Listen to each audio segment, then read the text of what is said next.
ইসমাইল আলাইহিস সালাম যখন চলাফেরার বয়স হয়েছে, ওই মুহূর্তে ইব্রাহিম আলাইহিস সালাম স্বপ্নে দেখলেন, আমার আল্লাহ ডাক দিয়ে বলে, ইব্রাহিম,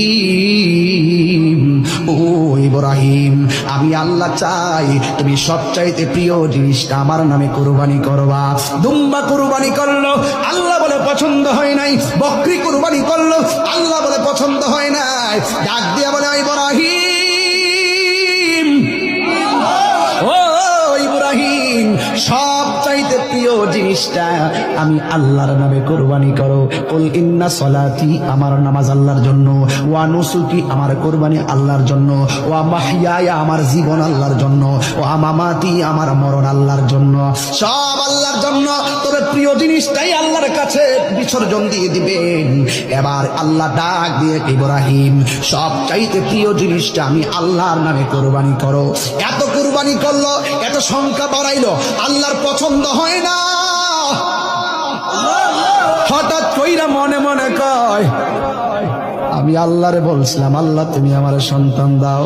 আল্লাহ আমারে যেই সন্তানটা দিছে গো, এই সন্তানটারে আমি অনেক মহব্বত করি। এই সন্তানটা না জানে কত বড় হয়েছে। ও আল্লাহ, আমি তো সব চাইতে আমার ইসমাইলকে ভালোবাসি। তাইলে তুমি আল্লাহ যদি রাজি থাকো, আমি তোমার সন্তুষ্টির জন্য আমার পোলা ইসমাইলকে আমি কোরবানি দিয়ে দিব। আরো বড় করে বলেন আল্লাহু আকবার। ইসমাইল আলাইহিস সালাম বলে, বাবা,